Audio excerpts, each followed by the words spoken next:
આપણો કોઠંબાનો સત્સંગ ઘણા બધા વર્ષોથી આ બધા હરિભક્તોએ સાચવી રાખ્યો છે અને સાથે સાથે વધાર્યો છે. ગામમાં રહેતા હોય કે શહેરોમાં રહેતા હોય, અહીંયાના હરિભક્તો વિદેશમાં રહેતા હોય, પણ દેવને ક્યારેય છોડ્યા નથી અને એનું અમને ગર્વ છે.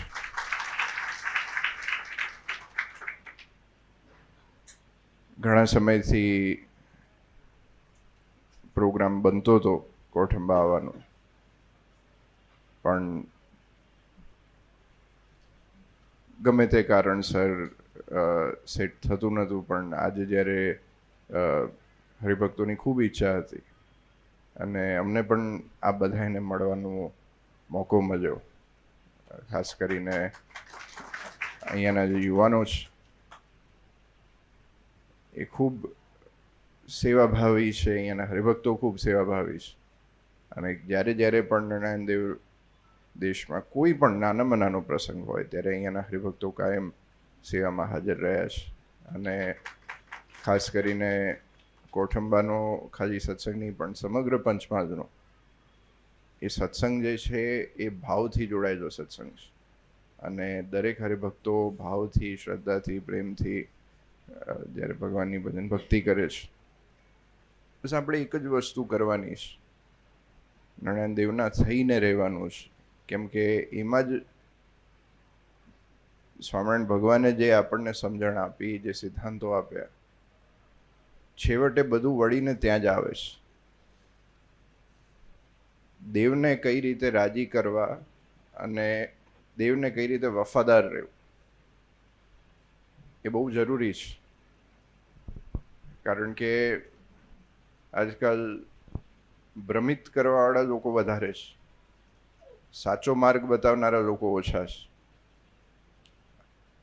અને સાચો માર્ગ જો કોઈ જાણવો હોય કે આ સાચું બોલે છે કે નહીં, તો એ મહારાજના સિદ્ધાંતો, સ્વામિનારાયણ ભગવાને જે સિદ્ધાંતો આપ્યા છે એના જોડે મેચ થાય છે કે નહીં એ ચેક કરી લેવું એ બહુ જરૂરી છે. ભગવાને જે આપણને આજ્ઞા કરી એને પાળવી અને પડાવી એ બહુ અગત્યનું છે. નહીં તો પછી પોતાના અલગ અલગ વિચારો અને પોતાના જ સિદ્ધાંતો એમાં એડ કરવાવાળા ઘણા બધા છે. સ્વામિનારાયણ ભગવાને આપણને 212 શ્લોકની શિક્ષાપત્રી આપી છે. 213મો નથી અને 211 નથી. એમાં કોઈ બાદ બાકી ના હોય ને એમાં કંઈ વધારે એડ કરવાનું ના.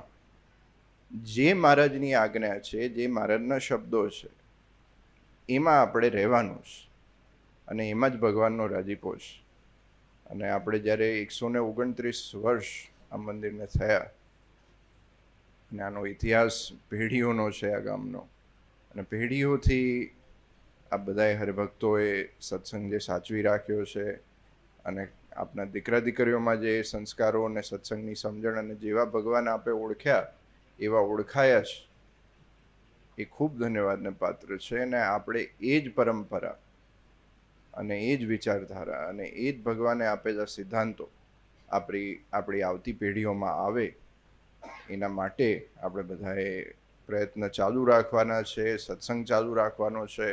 અને સાથે સાથે જે સેવા કરવાનું બળ મહારાજે આ બધાને આપ્યું છે, એ અવારનવાર નાની મોટી આપણા અમદાવાદ દેશમાં જ્યાંય પણ પ્રસંગ હોય ત્યાં જે આપણા ગામના હરિભક્તો સેવા કરતા રહે છે, એ સેવા કરવાનું બળ પણ વિશેષ મહારાજ આપે, એ જ આજના દિવસે નારાયણ દેવના ચરણોમાં પ્રાર્થના.